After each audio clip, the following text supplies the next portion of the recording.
lost weight only to gain it right back after returning to your routine? Did your diet work for someone else but not you? Rockin' That ID Life helps you understand your genetic makeup to find a lifestyle that fits your needs. Together, you and RockinThatIDLife.com can focus on your health and meet your goals today. That's RockinThatIDLife.com. Center Ice Brewery is a proud sponsor of Let's Go Blues Radio. If you haven't heard, Center Ice Brewery beer is now exclusively available at beer stores around town, so make sure you pick some up on your next milk and eggs run. That's Center Ice Brewery. Please drink responsibly.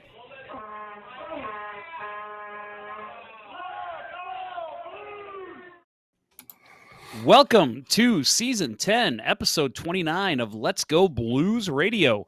This is the fully vaccinated, often imitated, but never duplicated, the G.I. Jane 2 watching, Chris Rock slapping, original St. Louis Blues hockey podcast. A little timely there, huh, boys? You like that? Like that? I'm up with current events. We're Thomas. Working the pop culture references. That's right. We're busting. Gold. We're bussing over here on Let's Go Blues Radio.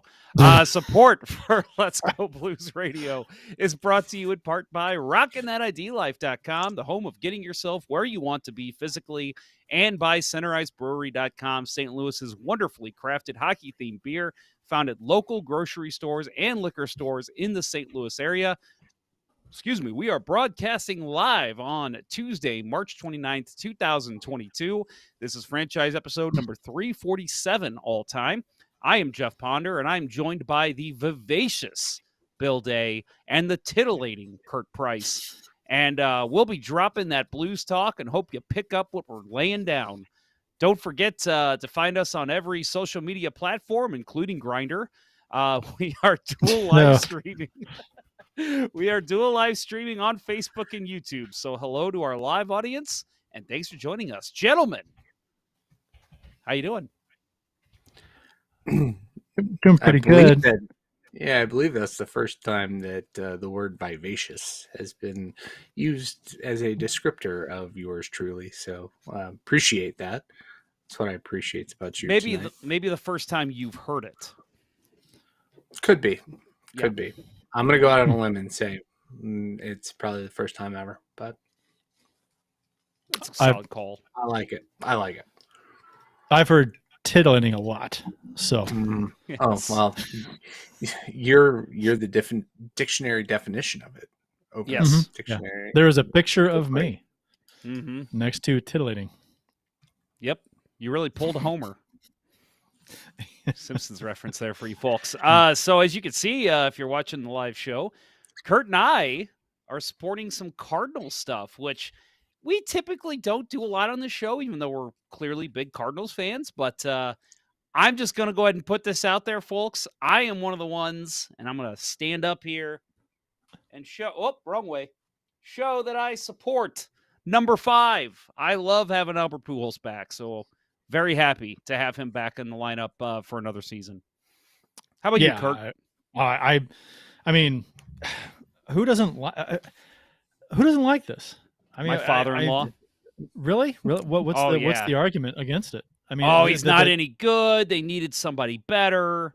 But the way that I look at it is, if you want to go by purely baseball, left-handed pitching, he's pretty damn good still. He's your best right-handed bat off the bench against lefties right now. Yeah. Now you platoon him and Corey Dickerson on the DH slot. That's not bad. I mean, now it can be argued that you could bring in somebody better, but I mean, he makes your team better against lefties. He's going to spot start. He's going to, be a bat late in the game against lefties. Lefty righty matchup. It's fine. And who doesn't? What kind of killjoy is not going to want to see Pujols, Wainwright, and Yachty go out together in the same season? I mean, that's right. Jesus. Right. Pujols leaving St. Louis is why I stopped caring about baseball. So I'm going to care for one more year. Oh, how about that? But not on a day-to-day basis. More like, are we doing anything? How's Pujols doing? I'll check him maybe as often as I check in on Facebook, which is not very, but I care. I will care this year. Maybe a Let's Go Blues radio night at Busch Stadium? Huh? We need a big time sponsor for that. Pay for that malarkey. We'll find someone. People like us. Maybe Jeff can pull off that thing last year where he got the all inclusive tickets donated, and then we give them away to us. Give them away. Yes. That was a great giveaway. That was, yeah. Cards pregame over at Cardinals Nation. Check that out. Before every single game. They have a pregame party with booze and great food, arena food, plus like normal food. So great stuff. Yeah, check that out. Well, boys, any news on your front? Because I have some that I want to share. Because it's, I can do what I want. Are you Pareko behind the net? Yeah, I do what I want. Yeah, Pareko behind the net. Yeah, no, well, do you want to go first? Yeah, I was gonna go first, I guess. Okay. Well, you asked if I we did had, ask. And then I didn't know if you wanted to do us and then Tell do you the what, grand finale, you or guys how you go want first. to do this. I did. You're right. I'm a terrible host. You guys, I asked you first. Any news on your guys' front? How are things going? Well, my daughter started softball practice tonight, and so that was. I'm helping coach again this season, so that'll be a lot of fun. Got some good players, and we had a good finish last year, so we're gonna get after it here. It'll be fun. Good luck. So it's not big awesome news. It's just that's what's going on. Oh, that's great. No, mine's not big news either. I don't want to say that. It's a personal thing. Bill, how about you? Nah, I'm good. All my personal news is gonna be on the depressing side. So life's good. Go ahead. Yeah, so mine is just about my hockey team, H&A team, the Force, St. Louis Force. Some of you boys are listening. We won our first playoff game last night, so we are on a title defense. Was there a bye? We have 2 more games to play. Did the other team not show? No, we actually won. Actually, funny story.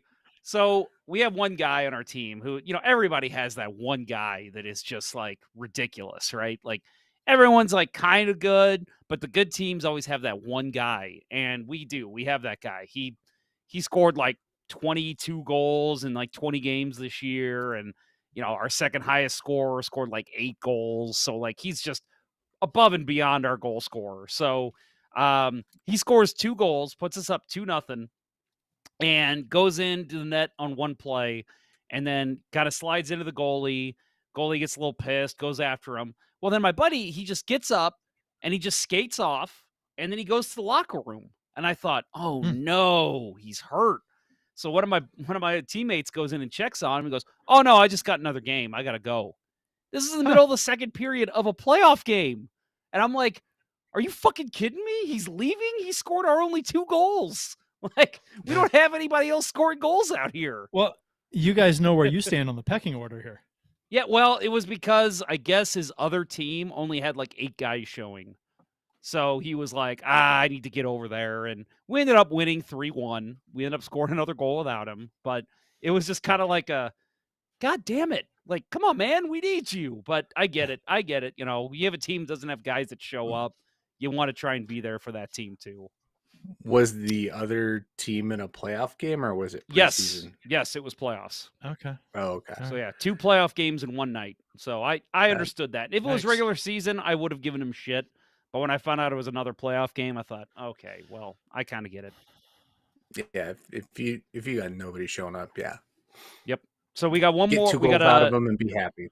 We got I guess you could call it the league final, or the division final next Monday. And then I think we play the week after that for the championship if we win. So here's hoping. Title defense. Let's see it. Nice. So boys, let's get into it. Our official beers of episode number 347. You can follow each of us on the Untapped app. Kurt's at cprice12. I am at jponner94. Bill can be found at Billy Blue Note 33. Again, with me being the host, I feel weird that I'm going to be leading it off, but it seems like Blues are doing well, kind of. Last game. No, they're not. Well, they won the game. last game. It's been a decent season. Let's keep it going. I'll tell you what. This we're at almost a fork in the roads with the order here. Depending on how the play goes this week, we're coming off a nice win, but depending on how the play goes this week, maybe we change up next week. But let's stick with it one more time at least. All right. If let's say if they go over, if they win more than they lose, let's just say, right, in the next week, or they could play well and lose too. I'm not. That's true. I'm just. We'll decide. We'll decide next week. If we decide, Bill, you'll go first next week. So we will see. My beer this week is from our friends at Urban Chestnut, the Urban Underdog American Lager. Just a great smooth lager for those of you who maybe aren't beer snobs and are looking to maybe branch out from your Bud Lights and your Bud Selects. I recommend the Urban Underdog. That's a transition. That's a gateway beer. It's a gateway beer. Yeah. It's a gateway to the good stuff. Yeah, it's like pot. Yeah, it's pot getting you into cocaine. That's the beer that leads to your stouts and your and your porters and your quadruple IPAs. You got an Urban Chestnut, and I almost picked you up some O-Cats. I saw some O-Cats tonight, but that's good. It was stuff. on closeout. Yeah, it's your Oktoberfest. So I almost got it for you, but I didn't know the next time I was going to see you, and it's already out of date because it was in the closeout bin. So, oh well. If you really want it, go to Fresh Time in Fairview. I'll consider it. Fresh Time. Or as my wife hates that I call it, Fresh Thyme.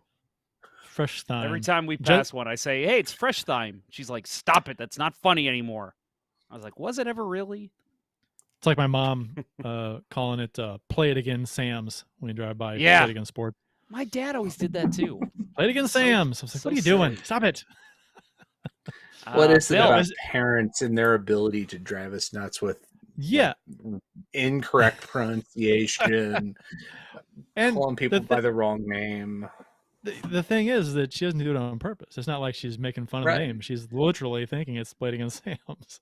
Right. My dad was very much the same way. Okay. So, mine too.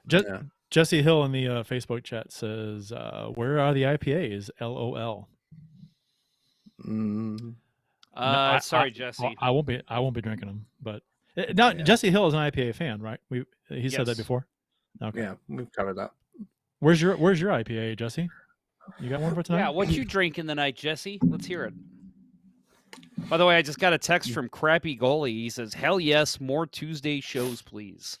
He plays Wednesday nights up at Queenie, so he's always like, "You guys need to come up to do Tuesdays because that way too I can sub for him on Wednesdays." And I'm like, "You don't want that anyway. I'm not that good." There's in the YouTube chat, Ken Morris says, "Evening to the three Blues Amigos." I like that. We actually had a little jingle there 3, 4, 5 seasons ago with the little Three Amigos, their jingle, their tune they sang. And he says, "I'm nervous, Brewery's job." Maybe okay, we'll get that in a little bit. Yeah, let's go to Bill's beer. Yeah, Bill's beer. My beer is an oldie but a goodie. Just wanted to make sure I was nice and stocked up on staple beers and grabbed one of those tonight. Tonight is Dirty Bastard Scotch Ale by Founders. Probably second or third most consumed beer by me on this show. Love it. I used to say it was my desert island beer. If I could only drink one beer on a desert island, it would be this. Is that right? I think if I was stranded on, if mine was a desert island beer, that's a good. We should have the Mount Rushmore of desert island beers. Ooh, that's what we should do. But I think I'd almost go something. Well, would you want to go like a Guinness because that's like a meal, right? In a desert island. Right. Yeah, that's. I was going to say Doppelbox. Yeah. Give me a Doppelbox. Or do you want to drink something like fruity and tropical and light because it could be hot as shit. Right. And that's the thing. I really would not want to drink this on a desert island, but if I were going to die there anyway, this is how I would want to go out. I think we need to do something at some point, either on the show or on social media or whatever. Yeah, we'll do our Mount Rushmore of desert island beers or something Mount Rushmore beery. Yeah, that sounds like a good summer show. Right, we're cooking up plans for the summer. Mm-hmm. Right, where's our heads? I want to do some more of the where we watch the watch party, not the watch party, the plain old game, which was the Mystery Hockey Theater 3000. Yep. Yeah, good stuff. Those were fun. We got to do the Roar Bacon game. We got to do a more recent one. Yeah, we'll do that one this summer for sure. Yep. Kurt, your beer. My beer is a newie and a not so goodie. But it's this Left Hand S'mores Milk Stout. Interesting. Which conceptually sounds great. Sounds great. I don't think they pull it off though. It just doesn't taste anything like, I don't like hints of any kind of a chocolatey, marshmallowy or anything. And it actually tastes like smoke. It's all graham cracker. It tastes like the s'more. It tastes like the marshmallow fell in the fire and they pulled it out and there's ash all over it and then they're eating it. That's what it tastes like. But I mean, it's not okay. So good. But it's okay. It's my first beer of the evening, probably my only beer of the evening. So it'd probably taste worse if I followed it up by a beer I actually like. So true. Keith Price in the YouTube chat says, "Is the Belleville Bowling and Sporting Goods Blues jersey in the background there, Kurt? Well, on my Ninja Turtle life size behind me? Yeah, that's a Blues jersey from Belleville. For those of you on the east side familiar with the Belleville area, Belleville Sporting Goods, Belleville Bowling and Sporting Goods was on West Main, I think. Yeah, West Main. And a small little sports shop. Keith and I, my brother and I, each got our first Blues jerseys there, and they're kind of like the air knit. What do you call it? The very holy kind, not authentic jerseys by any means, but they were more like replicas. Air mesh. But they were off. Yeah, like what's the? I don't know what the brand is. I don't know. Maybe it's a Cooper. I don't know. Yeah, no, probably a CCM that era. I would. CCM, yeah, I was going to say I would guess CCM. Maybe Coho. Yeah, but the yellow lines, the yellow lines in the note here, they're like glued on thread or something. No, it's not. It's stitched in. It's stitched. It's not. So, it's weird. So maybe it's Fisher Price. it's the jersey I used to like play a lot of street hockey in. Oh yeah, I got a couple of those still. Yep. Yeah. The clown jerseys. That's what I played my street hockey in. I think the first time I played Smithton Park with you guys, you were wearing that. So yeah, I got a white one and Keith got a blue one. So we always did that. We did that. We like when we first bought our He-Man and the Masters of the Universe figures. Like for some reason we decided that he went good guys and I went bad guys. And so my first one was Skeletor and his first one was He-Man, and then we just branched out. I bought all bad guys and he got all good guys, and it was like that was our thing. And he got Castle Grayskull for Christmas one year, and I was jealous. Man, sounds like it must be nice to have a brother you love, because I don't have that. I'm kidding. My brother's the best. I'm totally kidding. But my mom's listening right now. She's like, "Oh, how dare you!" Jesse Hill says Goose Island. I'm not sure what that means. I guess he's drinking a Goose Island something. IPA. Yeah. Okay. Do they have just one? Just the one? Goose Island? I think they got a couple. Because they have their flagship, but they have several. Yeah. Because if breweries are doing it right nowadays, they'll have 14 IPAs because that's what you see half the taps at bars, in the summer are like IPA. Like, good Lord. So let's go ahead and jump into our Today in Blues History, courtesy of the @STL Blues History account. If you do not follow that, what the hell are you doing with your life? Get on it. Twitter. And of course today on Twitter. Yep. And of course, March 29th, 2022 is today. First of all, a happy 20th birthday to Jake Neighbors, Blues prospect. I had no idea we were born in the same year. That's crazy. Um, I would assume this is coming from STL Blues history. I would assume he will have a full-time role next year with the St. Louis Blues. And in that tweet, he included a video of his first NHL goal and a post-game interview was included as well. So happy birthday to Jake Neighbors. March 29th, 1967, 55 years ago today, the St. Louis Braves of the Central Hockey League played their final game in St. Louis in a 3-2 loss versus the Oklahoma City Blazers. Two future St. Louis Blues scored for Oklahoma City. That was Terry Crisp and Ted Irvine. And in his tweet, he included a summary of the game itself. So kind of cool to see. Did they? So the St. Louis Braves so they folded and the Blues came on board. Was that on by design? I would imagine the Blues so. Are coming. The Blues are coming, so it's going to fold. Kind of like the STLAC. Oh yeah, St. Louis. Yeah, that too. They folded, and because St. Louis City is coming. Okay. Yep. I would think so. That makes sense, right? It seems weird that they would, have their final game right before the Blues, launch their knuckle season. If it wasn't, if that's an accident. I'm pretty sure that was by design. That'd be my guess. So moving on, March 29th, 1971. Hey guys, you want some Blues autographs?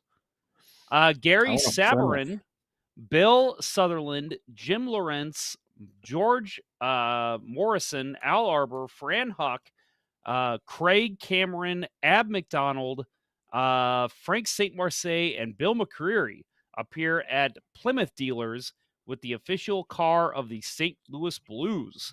And again, nice picture with this. It was the ad that was shown for this back in 1971. So basically, come check out the official car of the St. Louis Blues and get some autographs with some Blues players. What was the name of the car? Is it Cougar? Was that it? I'm trying to read it. I can't read it. It was a coupe. Three-door coupe. Two-door coupe. Two-door coupe. A 71 two-door. Plymouth two-door coupe. Yeah. What was it called? They didn't have a name? They didn't just call it Plymouth Coupe, right? Probably it had a name. I'm sure it did. I don't see it anywhere. Okay. Because they gave players these cars.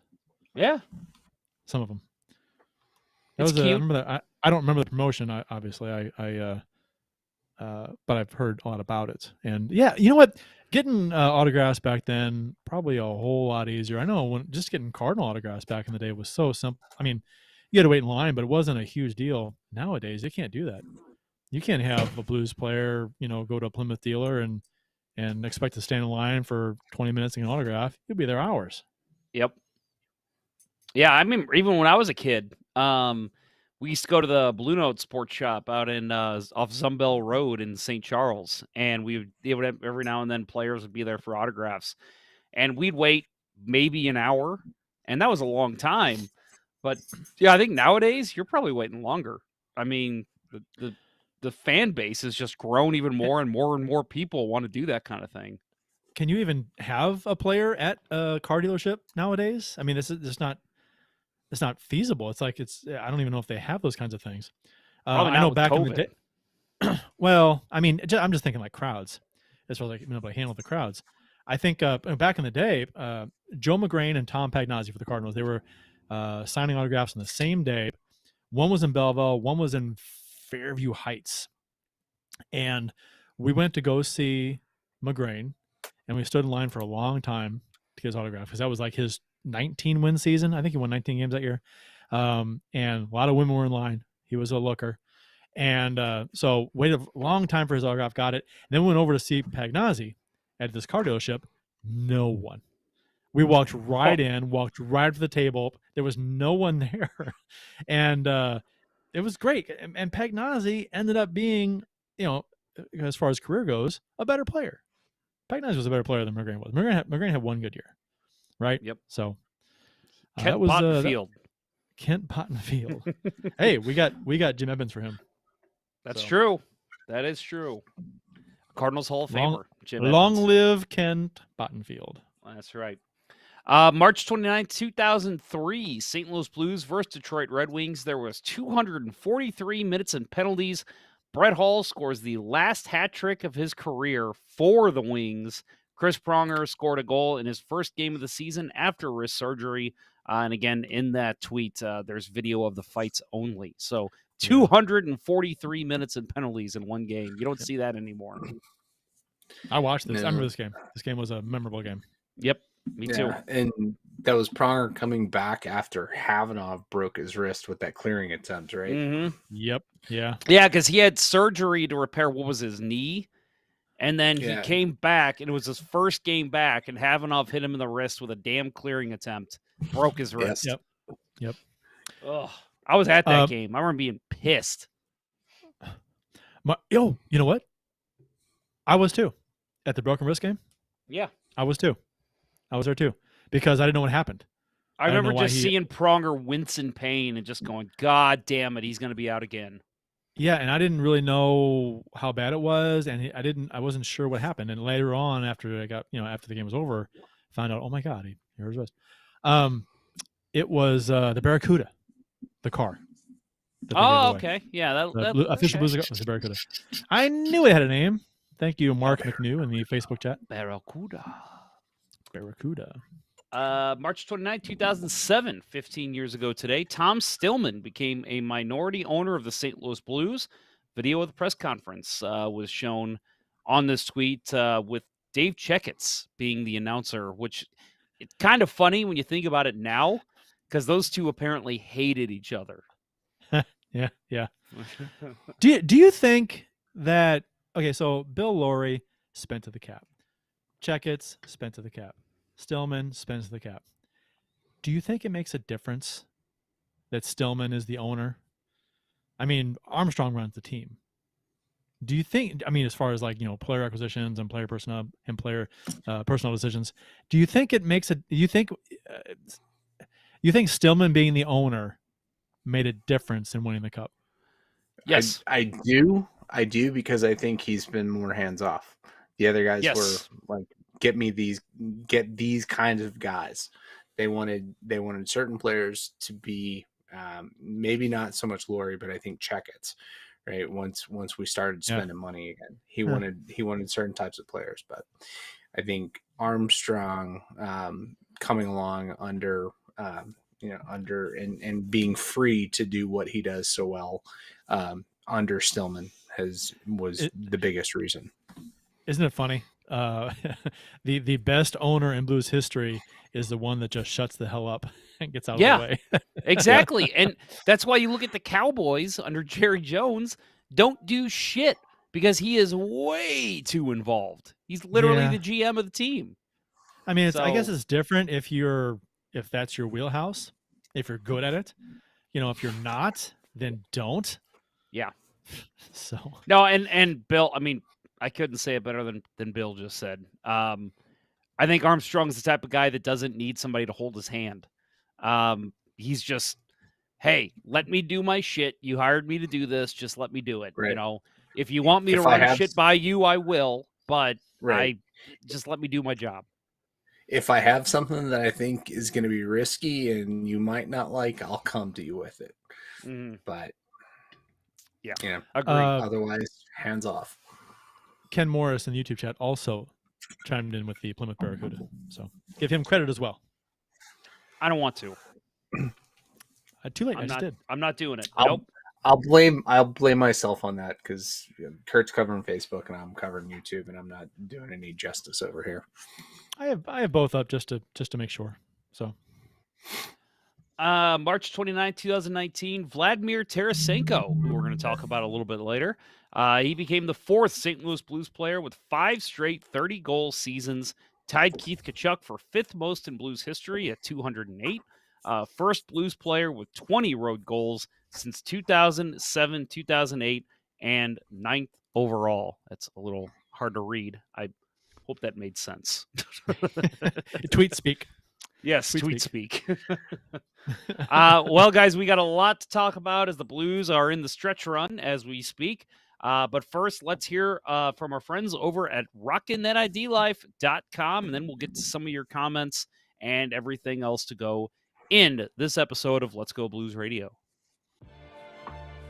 You don't live your life like the guy you see at the gym powerlifting 7 days a week. You also don't live it like the cycling class instructor or the vegan who gets her steps every day. So why go to the vitamin store and try the same stuff they're using and hope it meets your needs? Newsflash, it doesn't. RockinThatIDLife.com is here to help you better understand how you respond to food and exercise. Their supplements are developed to make sure you're using quality products you can trust to achieve the results that are meaningful to you. Is your goal to improve overall energy, achieve deeper sleep, lose or gain weight? The answer to all of those options? Rockin' That ID Life can help. Our friend Dustin at RockinThatIDLife.com is here to help you do life better and achieve your goals, not someone else's. Get started today by visiting RockinThatIDLife.com or emailing Dustin at RockinThatIDLife@gmail.com and tell him Let's Go Blues Radio sent you to receive 10% off your order. That's RockinThatIDLife.com and start your betterment journey today. So, Ken Morris in the chat, or Kurt, you had alluded to this one earlier. I'm nervous Berube's job may be on the line if the Blues spiral downward. The Chief is probably my most favorite Blues coach. I mean, come on. He has to be for everyone, right? I mean, the dude's the only cup-winning coach in Blues history. So he's got to be at least up there for most people. So I'm with you. I don't think there's any fear of him losing his job this year, right, boys? I mean, even if they, maybe if they lose out completely and don't win another game the rest of the season, but I think that's the only way that happens. Yeah, if they were to give up that 97.3% or whatever it was, I didn't see today's Money Puck odds, but if they completely miss the playoffs, yeah, I could see it happening. It seems like, he's been a little hands off and not been the guy to tear down the players. As shitty as they've played in recent weeks, but maybe that's his wisdom, and maybe that's why we want him back there. Wait until it's really gotten there, right? We forget that there's still another month left of this season. We're used to this being, hey, 2 weeks left, and now we still have a whole another month of this season to go. Yep. Don't waste the energy. 98.6% is Money Puck's odds that the Blues make the playoffs. So, and they factor in, who's playing who, opportunities to get points. Sometimes some of these teams that are chasing us are going to play each other and cancel each other out as far as points go in those matchups, most likely, and games in hand, all that good stuff.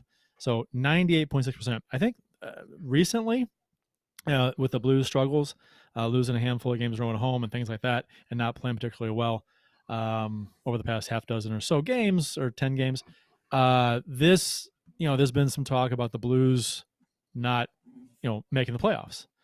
And I think we need to kind of step back a little bit and realize that if they don't make the playoffs, this would be a monumental collapse. Even though the teams chasing us are like 4 or 6 points behind us, they're not like crazy way behind us, but it's the formula, who's playing who, opportunity to get points against these teams and whatnot. So I 98.6%. That's as close to a lock as you can get, right? So without being a lock.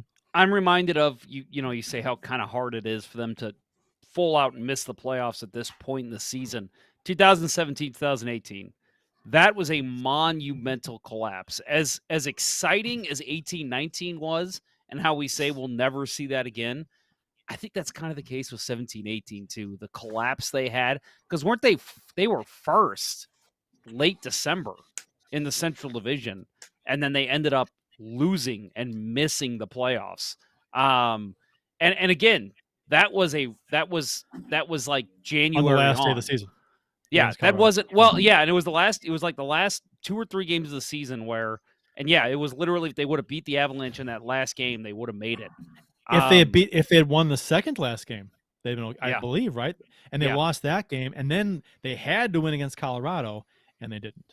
Yep. So That was they the had a couple infamous chances at the end. offside that everybody says Colorado should have not scored that goal, but I'll go back and say, yes, they should not have scored that goal, but that's way in the past. We won't go over that. Stasny was traded that Yeah. before at the deadline.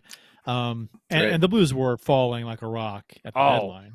Yeah, I mean, they were real bad. They were on the bubble right then. So it was like, that's, it's different situations from then. Yep. And again, it was January on. Now we're talking start of April on. Yeah. You know, we've got a month left in the season. If they miss the playoffs, they would literally have to lose out, and other teams would have to win out. I mean, it's just not going to happen. Almost. Yeah. So they can do damage to their placement, but they're not. Miss. Oh yeah. Yeah, they can finish as a wild card, second wild card, and play Colorado. Who wants that again? Although part of me does. I mean, I get wanting to avoid Colorado in the first round. That's the goal, right? Avoid Colorado. Calgary. Give me them in the second round. Yeah, I want to play Minnesota. I mean, Minnesota's on fire right now. Maybe that's. I still want to play Minnesota, but I do too. But yeah, I think we're third or second. If we can catch Minnesota, I don't know if we do. Did we play them again yet? We don't do it. Yeah, I think we play them again. You guys are going to that game. Yeah, we're going to that game. That's right. Together. That's right. Yeah. Forgot. Oh, Bill, I haven't paid you yet for that. I did. You're damn straight you have it. I will. Money, right? I will. You got it. Right? No you money. got the money, I'm Bill, broke. right? I paid you. I'm broke. Yeah. It's in my account. Hey, but, Bill, can I borrow a couple $100? Hey, no. You know what? Jeff's got until what time is it? Okay, we'll give you until Friday, Ponder, and then I'll just pay Bill for the other 2 tickets, and that'll be that. Who else would you want to take other than me and my wife? Come on. I don't know. He's gonna take his kids and get him shit faced on the yeah, right. on the comp booze. That's right. Yeah. So 2 bad losses this past week before we'll talk about the Vancouver game last night to Philadelphia and Carolina Thursday and Saturday. Philadelphia's game was a 5-2 loss. And I'll just a little side note. That was the game I took my son to, his first regular season game. We sat, I think it was 11 rows behind the glass. It was on the side where the Blues shot twice. And let's just say the first and third periods were awful. We didn't see a lot of action. We watched the goal that got just barely trickled over the line on Bennington. We could see that clear as day in the second period, but just a bad game. Not a good game for the Blues. This was the one that you heard the post-game press conference about. The Blues are arrogant against bad teams. That's why their record is so bad against non-playoff teams. But at that point, for fans, it's lip service, right? You're just hearing this and you're just like, well, then fucking fix it. Like what else? Just stop talking about it and fucking fix it. Right. And so you get that quote for the Philadelphia game, and the next game is, this team's fragile. There's no confidence. Like, what the fuck is it? Yeah. Right. People don't know. Yeah. To me, what it comes down to is that they're easy to play against. They're not a big, heavy team anymore. And I mean, they're not the team they used to be. I think a lot of fans probably think they still are this big, heavy, hard to play against team. And they just don't play that style anymore. They're not, they're not on you like white on rice. They're not heavy. They're not pushing you around. They're not in your face. They're a puck movement team. Yeah. And right. They're playing when they're winning games and playing at their best. They are playing with pinpoint accuracy, nice transition up the ice. They're communicating, and they're on sync. The lines are in sync with each other, and the players are in sync, and they know where they are. And the passing is a joy to watch. It's fantastic hockey to watch when they're on, but it's frustrating when they're off because they look like they know what they're doing. Because bad passes, mishandles, miscommunication. I think the style of hockey they play when they're off their game, it's just a style of hockey that makes them look god awful when they're off their game, because if you're out of sync and you're missing passes and you're flubbing plays and pucks, and you can't play heavy, well, then you're going to get run over. Well, and playing that way too, you've got, it's puck control is what it is. The Blues play a puck control game. So when you're not playing well, you're not controlling the puck, and the other team's going to have the puck more and exploit those defensive mistakes that we're seeing. Yep. Right. And teams have figured out a couple of things about the Blues, I think. And that is, if you get a good forecheck and can press the Blues into trying to force an outlet pass along the boards, you can cause a turnover in the defensive zone, or they're not going to get any speed coming out of the zone and you'll get a turnover at center. And then I also think that teams have figured out that if you have, when the Blues have a quick strike with Kyrou on the ice and it fizzles, all you have to do is get up the ice with one extra guy, because Kyrou's not going to be there to do the back check and break up the play. And teams have taken total advantage of that over the last 3 weeks. Yep. So Carolina beat the Blues 7-2 on Saturday, and these were both home games, FYI. 2 empty net goals for Carolina in that game, but they scored 2 empty net goals, and then they scored a real goal after that. So it was an ass kicking, maybe not as much as you might think looking at that score. But I will say I was a little annoyed with Pang and Kelly in the last broadcast, the Vancouver game. They opened it up talking about how great the Blues were in the third period. And I'm like, they still got outscored in that period. Yeah, they came out strong, and Buchnevich added his 20th, which was nice. But it wasn't enough. Don't tell me they played well in the third when they got scored 3-1. Well, they did 2 empty net goals. That's. I mean, still though, it's not a good look. I don't care. I don't count empty net goals for poor.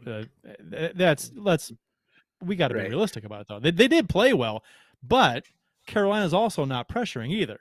Yeah. So they're not trying to play like they were in the first 2 periods. I hate that.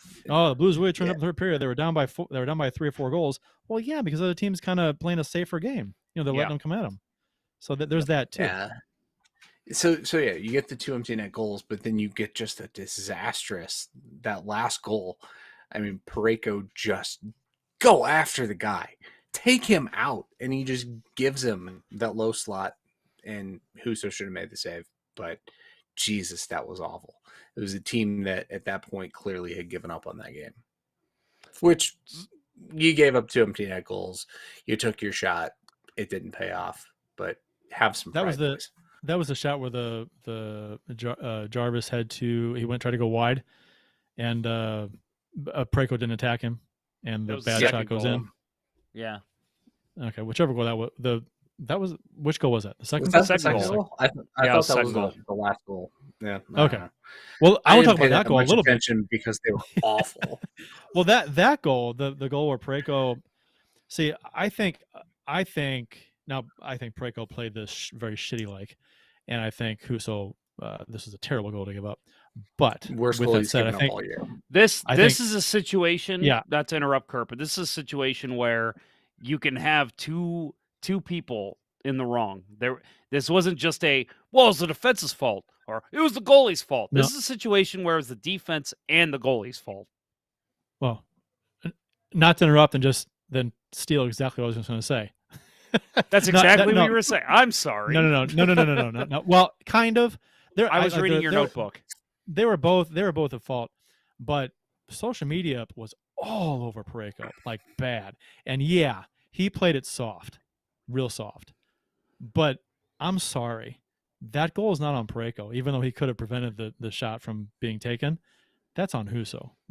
He shot the angle. Parayko, he was at a bad angle. I don't think Parayko thinks there's any way in the world that a shot from there is going in. Now, I'll say it again. He should have taken the body.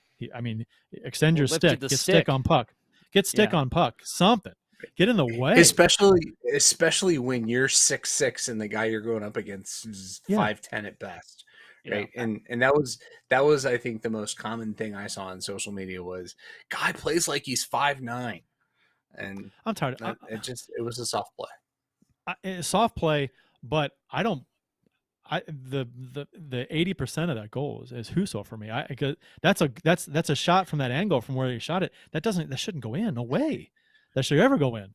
I mean, again, Parayko played it soft, real soft, and he looked bad on the play. But Husso was worse on this play. If we're gonna start blaming people, and Parayko was taken to the woodshed on social media, and I don't think Husso got near enough blame for this goal because this was mostly his fault. I'm gonna go 50-50. I don't care if you go 50-50 or 85-35 on that play. I think Husso's the only guy on this team over the last 3 weeks that has any credibility built up to buy him a little grace for giving up one shit goal. And I'm not on him about it. I'm just in a vacuum. This particular play, if I'm trying to assign blame on this particular play, it doesn't affect my feelings about Husso overall that much. But I think if we're going to critique this goal and criticize somebody on this goal, I'm picking out Husso more than Parayko. I'm sorry. That's just me. I just want to point out that Bill Day just said 85-35 He did. percentage of blame. It's because you have to give 120% win a hockey game. Exactly. See, that's where he was going, folks. Come on. Impossible. You cannot give 120%. You can't do it. Right. This is why I don't work in sales. Right? I work on the side that pisses the salespeople off. There you go. There you go. So the Blues ended up coming back with a big victory against the Vancouver Canucks, 4-1.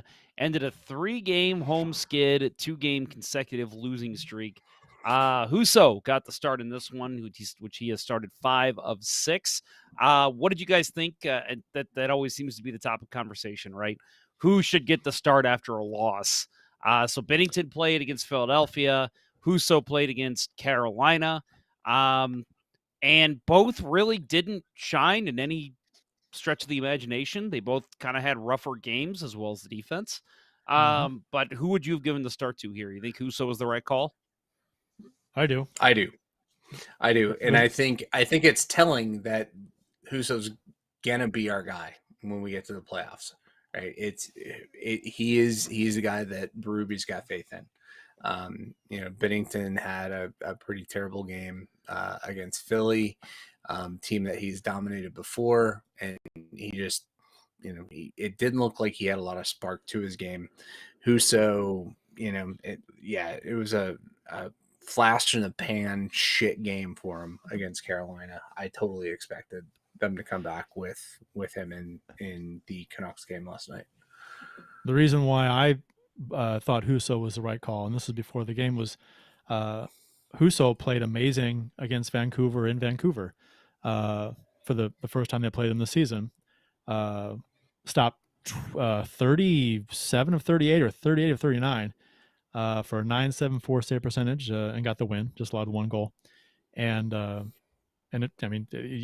how do you not let him go against the Canucks again? And he turned in another spectacular performance with a .972 save percentage, 1 goal against, and got the win. And I think you go right back with Husso tomorrow. After those 2 games against Vancouver, the first 2 games, how can you not play him again versus Vancouver? He owns Vancouver the first 2 times they played. I'd go back with him again. I mean, Kurt, you are totally overlooking how much Binnington destroyed Vancouver in the 2020 playoffs. Wait a minute, we shouldn't talk about that. There's probably a revenge factor. I think you can probably use that angle. No, Horvat would like a word. Yeah, no kidding. Good Lord, that guy. That was probably the worst goaltending I've seen from Binnington. Honestly, it was bad, and even worse than we've seen anything lately. It was bad goaltending. It was bad play from the team. They looked tired. It was bad. It was bad. Yeah. Yep. But anyway, so going into this game, I thought the Blues came out with some fire. You kind of hoped they would. I think you saw it a little bit in Carolina, against Carolina on Saturday. Came out pretty well. Vancouver got some shots early, but I thought Blues looked good, and it was okay. This is at least going to be a good competitive hockey game because Vancouver's battling for a playoff spot, so they're going to bring it too. I don't think they make it. But yeah, I thought Blues came out looking pretty good, and they get the first goal. Marco Scandella got the Blues. I know everyone totally had this on their prediction. Marco Scandella scoring the Blues' first goal. That should have been worth $10,000 if you predicted that. Well, so his knee, I guess. Yeah, it happened off a weird. Yeah. It was a weird off-angle shot from Tarasenko, bobbled in front, hit off Halak's stick knob, and then Scandella's body and in the net. I thought that's hockey in a nutshell, isn't it? The whole slow-mo angle above the net, you can see the shot off something, right? Up over the goal. Halak's stick comes up off the butt end, brings the puck back across the crossbar, and then comes down and off Scandella and in. It's like if Halak's butt end doesn't hit it and bring it back, it's on the shelf of the goal. And it play might stop. So that's crazy how that it's crazy how often the puck finds the knob of the goalie's stick. Yeah. Like on saves and plays like that. It's such a small little thing, and it finds it so often. I love making that save, knowing that give up her blocker and let them go top shelf that side and try to get it with the knob. It's a crazy how often you can make that save. But is that why is that why the some of the goalies have like a whole roll of tape on the butt end of the stick? Maybe. To take up more space? Maybe. Literally just stick an entire roll of tape at the bottom of at the knob of your stick. That's what I would do. That's what I've seen goalie sticks. I've seen it. I've seen amount of tape. Yeah. Yeah. I have. Yeah. Yeah, I wasn't one of those guys, but I put a decent amount, but not nearly a whole roll, mostly because I was poor and didn't want to spend the money on the tape. But it was just, to me, that was the definition of puck luck, right? The Blues came out and they needed something. They played well. They needed a bounce. They got the bounce. You got the bounce if it goes in off Marco Scandella's knee. Right. Can I ask how poor you have to be to not be able to afford tape? Tape's what? As a kid, tape was about $3.50 a roll, something like that, wasn't it? It wasn't. I mean, you're buying like 3-4 rolls of tape. That's. I mean, you're a kid. $10 is a fortune. Right. On that sandwich artist salary that I was running. That's true. That's a good point. You're working 2 hours just to buy a roll of tape. That's right. What sandwich shop did you work at, Bill? Sandwich artist. Subway. All right. Very nice. I didn't know that. Yeah. I'm a former Best Buy employee. You were a Best Buy employee? I was a Best Buy employee. I loved that job. It was the best until they literally gave me full-time hours. And then they said after Christmas, oh, we actually never filled out the paperwork to make you full-time. So you're down to 1 shift a week. Ooh, yikes. Yeah. That was the only reason I left there when I was still in college, because otherwise I would have worked there probably my whole college life. That was a great job. And by the way, Bill, you go ahead. You got a great discount too. No, I was gonna say I had a great job at the theater. Oh yeah, discount with the movie theater. The movie theater. That's right. You worked at the movie theater. And I'll tell you what. Getting all you can watch movies, all you can eat popcorn and soda, and when new movies would come out, we'd build them. Put them together. This is back in the day when we actually had film. They'd build them a night or two before, and they'd be up on the platter in the booth ready to go. And Wednesday or Thursday night, I was like, let's make sure it's put together properly and screen it after the theater closes. And so we'd watch a movie before it was released to the general public. It was pretty cool. It was fun. I told this story before, probably not on this show actually, so this might be a first, but with the underlying theme being Albert Pujols for this show. So the Best Buy I used to work at was the one he frequented. He used to come in, so new release day for new DVDs and CDs and all that was always on Tuesdays. He would come in late Monday night, like we closed at 9. He'd come in about 8:50, and we would illegally, I will go ahead and sell him those DVDs, and that way he didn't have to come in on new release day. And my favorite was when he came in right after the series against the Astros when he hit that big 9th inning home run. Was that 2005? Brad Lidge. Yeah, off Brad yeah. Lidge. So he came in and, like, everyone was in the store was always real good about, not surrounding him, not asking for autographs or anything like that. But, like, that was the time, where everybody's like, oh my God, Albert's going to come in Monday night. We got to ask him about that home run. And so literally, like, it was story time at Best Buy, every employee standing around. And so I asked, I think it was somebody else asked him, they said, hey, what was that like? And just hearing him tell the story, like, it was the loudest I've ever heard a baseball stadium.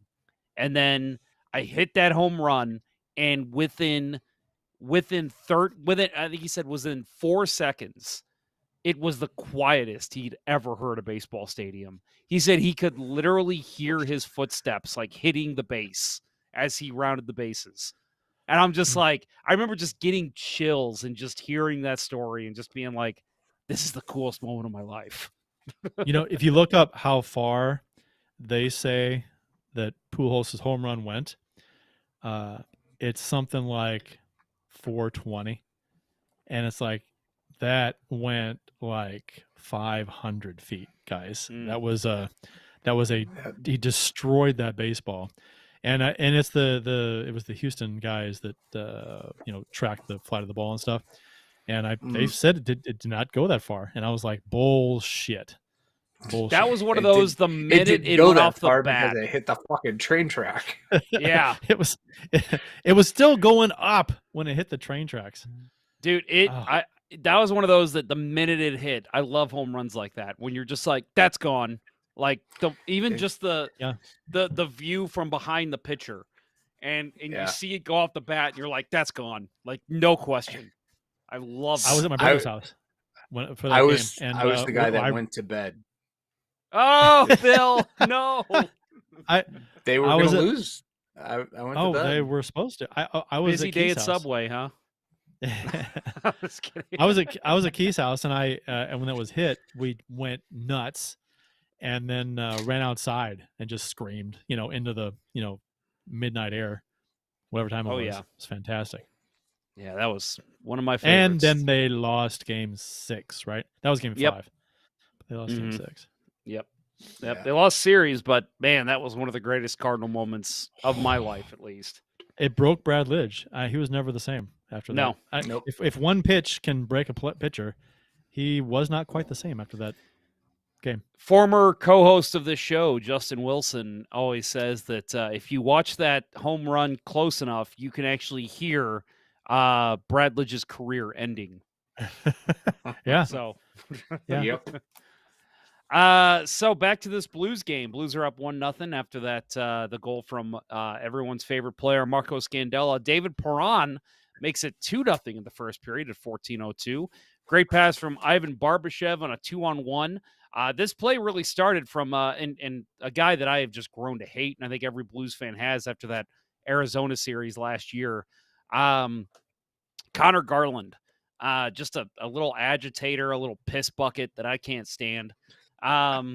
He had a couple chances early. I thought he was really looking like a guy that was going to score a goal. Well, then he gets the puck stripped off a great poke from Barbashev as the Canucks were pressuring pretty hard. He ends up carrying it up on a 2-on-1 saucer pass to Perron. One-timed it. Halak actually got a really nice piece of it with his left leg as he's kind of stretched out, but he ended up tipping it into the top part of the net. So just all around a great play by Barbashev and of course Perron to finish it off and continue on his ridiculous hot streak. That would have been a fantastic save. Yeah, Almost right. was. Halak is playing really well. I mean, I don't know if you guys saw their game against the Avalanche last week, where he was a huge difference in that game. We watched that on this show. Yeah, that's right. That's right. Yeah. So you guys did see that game. We did see. I don't know about Kurt, but I know I watched. Yeah, but I thought when I saw the pass, I'm like, oh, he's got a good push off here. He might get it, but great job by Perron getting it off quickly and getting it up. Beautiful goal.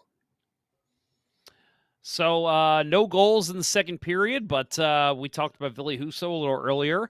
Want to mention he made a ridiculous save in this game, one that was saved for the highlight reels.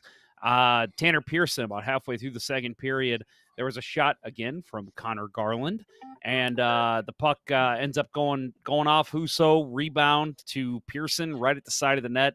Husso stayed with it, made a huge blocker save, and kept the Blues up 2-0. So talking about, I something I said about the Philadelphia game, the one that Bennington was in and that I was at. The Blues had that they had this point in the third period where they were only down 2-1, and they just were pressuring and pressuring and pressuring. And it was one of those moments where, I mean, I even turned to my wife and I said, they are going to score here. Like, they're going to score here. I just know they're going to. Next thing you know, the puck ends up flipping out, and it's one of those where it's like, okay, Bennington's got to have the big save here. Like, doesn't matter what kind of shot it is, if it's a great chance or not, Bennington has to come up with the save here. Well, he ends up making the save, rebound pops out, guy scores, makes it 3-1. And so this is one of those where it's like, Husso, you got to make the save here. And he did, kept the Blues up 2-0. I think that was a huge moment for the Blues to be able to keep that 2-0 score in the second period and be able to carry that into the third. So Terrace, go ahead, Bill. I was going to say that's especially true because that carried him to the third, and Tarasenko got the first goal. Exactly. So Tarasenko makes it 3-0, just 49 seconds into the third. Robert Thomas and Pavel Buchnevich, or Steve Buchnevich, as some likes to call him, they do some great work on the cycle. And while Buchnevich is in the high slot, he finds Tarasenko in the right circle, who one-timed it. Actually, it's kind of funny the way it went. It's just, it's funny, Kurt, you mentioned, how funny hockey is, the bounces. This is another one of those where he shot it wide. You shot it wide. I mean, it was going way wide. It was going in the corner. Yeah, it was. And I think Darren Pang even said that it was literally going to go into the corner. But it ends up getting hit by Halak's leg and stick. Back to Tarasenko, kind of in the air, and he ends up beating Halak on the short side for his 499th career point. And that's also with all of those, obviously, with the St. Louis Blues. So big goal, makes it 3-0 for the Blues. Mm-hmm. Huge goal. Yeah, and that's the kind of, I mean, that was a fluttering type play. Just got enough of it to flutter it up off the top of his blade, up and over Halak upper. It was just, I mean, like you said, it was just one of those goofy pinball kind of a things where ends up in the net. And the Blues got the bounce for the second time in this game, which they have not been getting a ton of bounces lately. So, whether it be in their own net, around their own net, or around the opponent's net. So it was good to see things kind of tilt back in our favor this game. Well, and honestly, I remember in 2019, we even said this on this show, you got to get the bounces to be able to get the wins. And you got to work for it. If you're working hard, you're going to get the bounces. And that's a big reason the Blues were able to win the cup in 2019 was they were getting the bounces when they needed. And lately that has not been the case, but in this game you saw it a couple times. You need to be lucky. Yeah. You need to be good. Luck plays a huge part in winning a series. I mean, the nature of the game, how the puck bounces. It happens. You've got to get that enough bounces. And I've said it before that we, as a franchise, just never had the right combination of skilled guys, good play, and luck on our side all at the same time. It just never all came together enough in each series to keep it going to win a cup until the 19th season. So yeah, it's funny you talk about bounces, and it's just a personal note. In one of my games recently, a couple games ago, I had the puck behind the net. We had a 1-0 lead with like a minute left in play, and I went to go rimming around the boards and ended up hitting the ref. And I remember even yelling at the ref, like, "Get the fuck out of the way!" And then Then I skate up and I still was able to clear it out. But then I thought about it later and I thought that would have been knocked down at the point. There was a guy standing there right at the point. They had their goalie pulled. If that doesn't hit the ref, he's knocking that down. There's a guy in front. He's probably one-timing it. And it's probably a good chance for them to tie the game up 1-1. So even though at the time it looked like a shitty fucking bounce, it was like, that bounce actually kind of helped. That was a good bounce. That it gave me another chance to be able to clear the puck out. It's weird how it's weird how hockey works like that sometimes. Right. And I think the big thing is, that both, through 2019, through that entire run, and then last night, right, the bounces came after hard work. And that's the cliche, right? You have to work to get your bounces, and the Blues did that, and they got rewarded, and they stuck to it last night. That was the biggest difference between, that definitely the last two games, but hopefully they will channel that and be able to repeat that tomorrow back in Vancouver. We'll see. Former Blues great Brad Hunt ended Husso shutout bid after the Blues lost it in the offensive zone. It caused a 3-on-1 on Nico Mikola. Mikola? Making sure I'm saying it right now. Mikola. Mikola he covered the pass well, I thought, but Husso just got beat off a nice shot from Hunt. And it's funny, again, not to talk too much about personal play, but in roller hockey, I have a good friend that I play with who one time, like 8 years ago, we had a 3-on-1 and he shot the puck right into the goalie's glove and he didn't pass it. And we were all just like, what kind of a selfish asshole shoots on a 3-on-1 without passing? Like he literally was the one carrying the puck, skated right in and shot. You said it was roller hockey? Yeah. Well, that's what roller hockey is. I know, right? People don't pass the puck in roller hockey. But that's kind of an insight. That's like an inside joke between me and a couple guys. Every time there's a 3-on-1 and one of us shoots instead of passing, we're like, come on, selfish asshole. What are you doing? Sometimes it works. Sometimes it really works. And this was one of those situations where it's like Hunt's just carrying the puck, not going to pass it. Well, finds a way to find a hole in Husso. I mean, the 3-on-1, I mean, it starts in our zone. The offensive zone, where Kyrou overskates the puck, misses the puck. Probably shouldn't even had the opportunity. I forgot who it was, 2 on D, that was pinching on the boards. All of a sudden, 3-on-1. There's a couple of things happen there. You get caught pinching, and then Kyrou isn't able to keep the puck in, and push it other way, 3-on-1. So, yep. Thankfully, we had a 3-0 lead at the time, so it wasn't not a big deal. Yeah. Not a huge deal. Again, no. you hate seeing the shutout bid be ended, but, at the same time, especially at this point in the season, you're just needing victories. So to see them still have a 2-goal lead after that, you still felt fairly comfortable. Sturm just went hard into the boards. Yeah, Colorado. I just saw that in the corner of my eye. Ooh. Holding his wrist, maybe? His head hit the boards Who was too. that? Oh, it's his shoulder. Sturm. His shoulder. Is his shoulder? Brand. I know his head hit his head kind of. Oh too. yeah, that shoulder. Yeah. Ooh. He kind of went in kind of prone and kind of awkward. Yep. Like he was all spread out. Ugh. Back-to-back games, the Avalanche are getting beat up. Those are hard to watch. That said, God damn it, they've got Nichushkin going. Their depth scoring is going. This team is going to be impossible to beat. We thought that. They're really, really good and probably better this year. But the last couple of years they've kind of had that label too, where they're coming out of the West and they just didn't go anywhere. So we'll see. Got to get it done. Got to play the games, and Colorado has kind of gotten a label for choking in the playoffs. So we'll see if that's how I feel. That's why I say let's see them in the second round. And they are better. They seem to be better than a little bit in years past. So we'll see. That's what they said last year.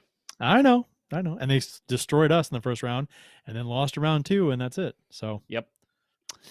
So in this game, Tarasenko adds the empty netter at 1747. That is his 500th career point, joining only Bernie Federko, Brett Hall, Brian Sutter, Gary Unger, and Vladimir Chebuturkin to record 500 points with the St. Louis Blues. One of those is not correct. I'm going to say Gary Unger. It's Gary Unger. Yeah, totally Gary Unger, not Vladimir Chebuturkin. No, yeah, right. So congrats to Vladdy. That's very cool.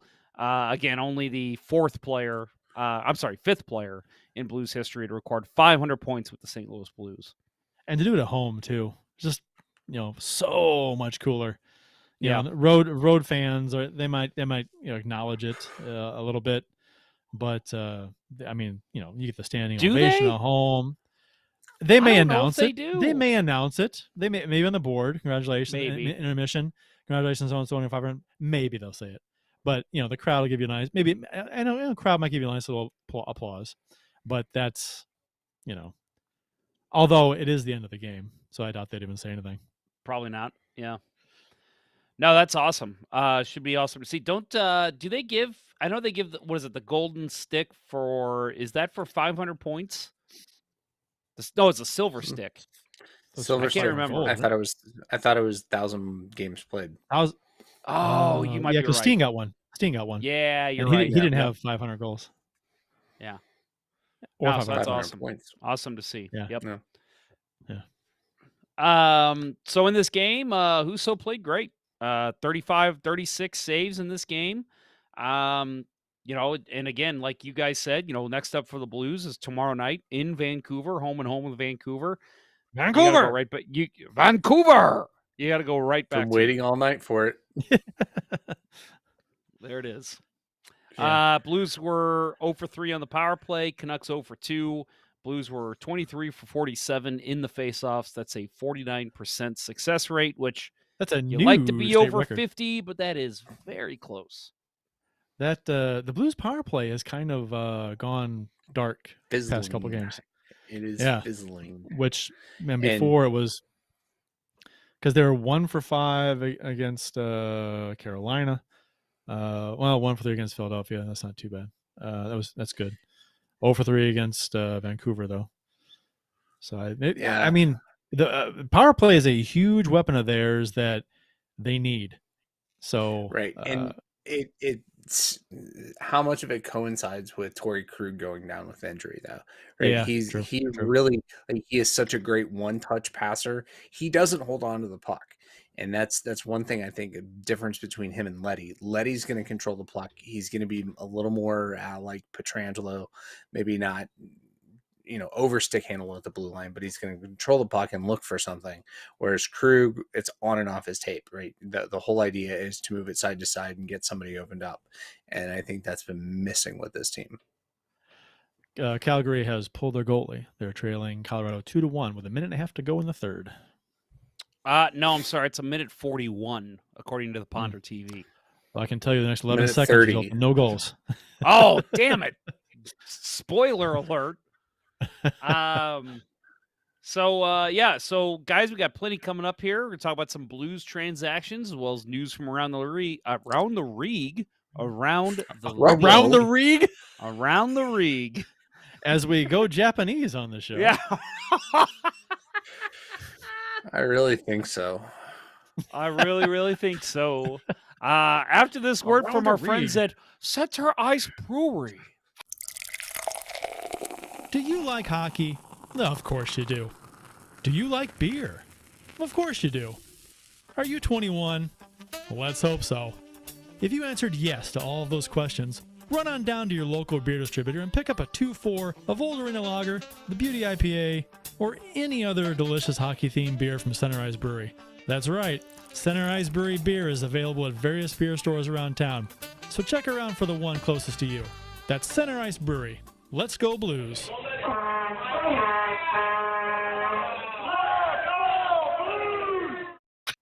Oh, Colorado might win this game, but man, they are paying some prices. Who was that? Hit in the face? Elbow right in the face. Yeah, Taze got hit right in the face. Oh! with that elbow Oh, right in the nose. that hurts. Blood Woo. pouring. Yeah, blood was all over the place. Oh my god, that's nasty. Wow. And yet That Eric wasn't Johnson a is still dirty hit. playing. Eric I don't think it was Johnson's not dirty hurt. either. That's surprising. No, Yeah, right. it was like his face impacted on the elbow pad. Yeah, I Trying to, move in for a play. I think the elbow was just up naturally because it was, top hand on the stick. Oh my god. Yikes. That was nasty looking. Yeah, that was not pretty. Whew. Do you guys speaking of the Tarasenko 500 point thing, it came up on social media. And I think we come across this a lot when either players retire or they reach a milestone and they've been here for a while. And there's always some people calling for numbers to be retired, or they predict, Tarasenko, no one should ever wear 91 again. We should retire Tarasenko's number. 500 points, was on the cup winning team, meant so much to the organization. We heard people say that about Steen. We heard people say it about Backus too. That was kind of weird. But so I had some discussions with some people online about Tarasenko's number, whether it's retirable or not. And my stance on it is right now, no, I don't think it is. It's I don't think he has he's not at that tier. Fans love him. He's a fantastic fan favorite. He treats the fans great. He's a very likable player. But I'm sorry, if he leaves in the offseason because of a trade he demanded, you don't retire that number, especially based on where he is statistics wise within the organization. He's not top 10 in assists. He is top 10 in goals. He's top 10 in points. But at this point, Kurt, do you retire? Like, let's just say, gun to your head, you have to retire one number, and let's leave Brandon Saad out of this. Alexander Steen or Vladimir Tarasenko right now? Oh, I only get those two. I was gonna say Dimitra. Only those two. I think I still go Steen at this point. I would maybe go, if Tarasenko stays, that might change. Yeah, I would go of the two. I would go Tarasenko, but I don't think either one should get retired. Yeah, I agree. No, it's just it's fun talk for a podcast, but in all seriousness, no, I don't think either guy gets it. 500 points. I mean, that's halfway where he probably needs to be for a guaranteed retirement, unless he dies prematurely, which of course is the quiet part out loud. I shouldn't have said it, but quiet part out loud. I think what I mean. He can. I mean, if he gets to what's he at? How many goals he had? 200 and whatever he gets. If he gets to 400, if he gets to 400 goals, yeah. But he's got to resign here. I don't care. I don't care if we win another cup this season. If he leaves in the offseason because of trade he demands, that's not a number you retire. I'm sorry. No. I don't. Justified demand of the trade or not because of how he was treated by the doctors. I don't care. He doesn't have the stats or the clout, I guess you'd say, during his time here. But it's been fantastic for the most part. But he just hasn't reached it yet. Like if he resigns here and plays it for another 6 years, who knows what he gets to, and that's a different story. But right now, like if after the season, if he leaves, no, he's not. And I think a statue was mentioned too. I'm like, what? Come on, let's be realistic. I will say I want to see a statue of a Blue holding the cup from the first cup team. I don't know who that is, but if it's Tarasenko, fine. I mean, I'm fine with that. But as long as it includes the Stanley Chris Cup. Thorburn. Chris Thorburn. Jeremy Rutherford. How about that? I think who it would. Two players I think who it would be. O'Reilly or Bennington. Just because of they could make some kind of a statue or a bust or whatever of and to commemorate that story. Bennington's putting the team on his back, the unheard of success, doing something no one's ever done before, tying the record for wins in a playoff run by a goalie. all that stuff, and just the unbelievable numbers he had. I can see them putting up a statue and him holding the cup, or you can do O'Reilly because he was MVP. I think those are the two. Anybody else, I think, is Pietrangelo. No, you can't do it now after the whole crap that when he left. It's got to be Bennington or O'Reilly. I think that'd be kind of cool. In terms of retired numbers, I'm going to say the same thing I think I said when we had the David Backus discussion, which I agree with you, Kurt. It was a little silly. That was absurd. That we even had to have that discussion. Well, but you know how some people to me, I think because that was the question, right? Who's the next Blue to have a number retired? Yeah, right. And like you said, if it's not going to be Dimitra, which it doesn't seem like it's going to be, which is fine.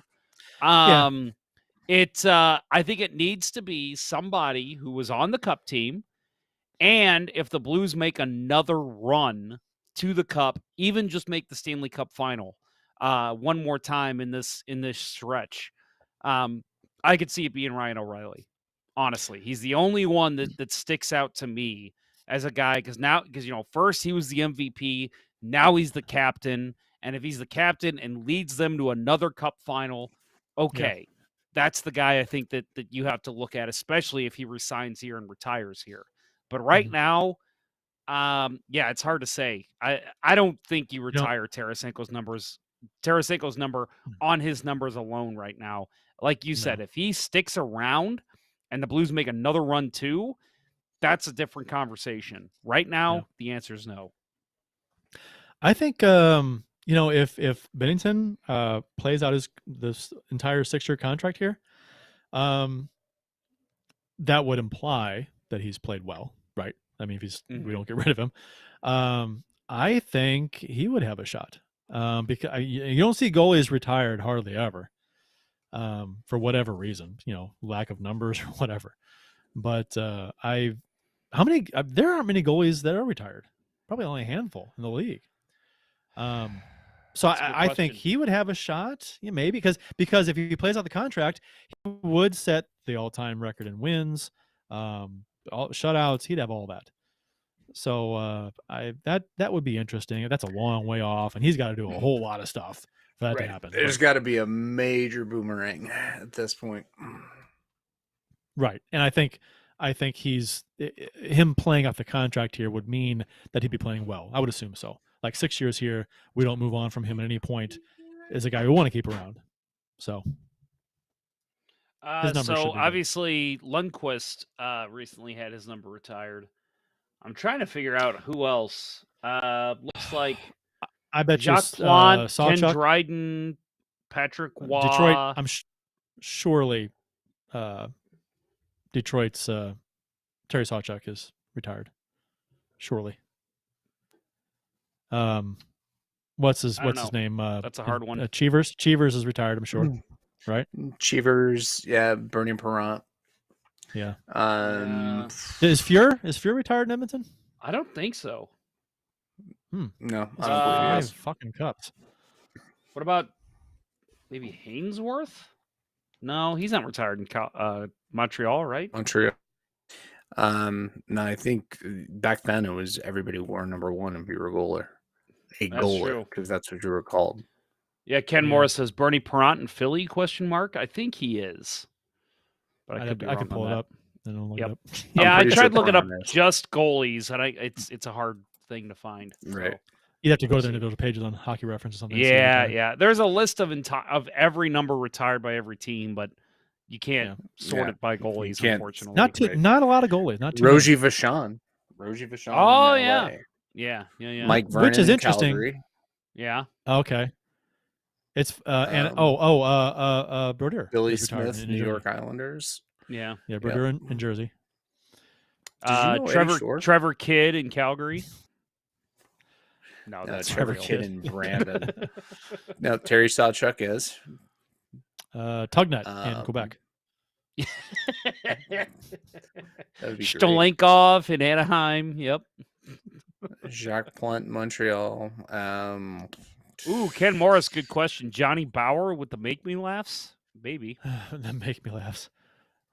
Well, I can look it up. It's not a hard thing to do. Yeah, I don't know. We should. Yeah, this is a live show, folks. maybe for the podcast, we'll cut here and we'll be like, Turk oh yeah, Broda. here's every goalie retired. We know Toronto- this off the top of our heads. Turk Broda and Johnny Bauer both for number 1 for the Make Me Laughs. Okay. Yeah. Toronto has a lot of retired numbers too. They have the most. 1, 2, 3, 4, 5, 6, 7, 8, 9, 10, 11, 12, 13 numbers retired. That's why they're not winning cups anymore. They retired 13 numbers. Guys One can't even more. play for him anymore. Like, sorry, you can't play here. We don't have enough numbers for you to wear. Well, no, I'm just saying that 13 is not a good number to end on. You got to have 14 or 12. You can't stop on 13. All right, so who can Doug they retire Gilmore's now? retired in Toronto. That's interesting to me. They should retire Brian Leach's number in Toronto.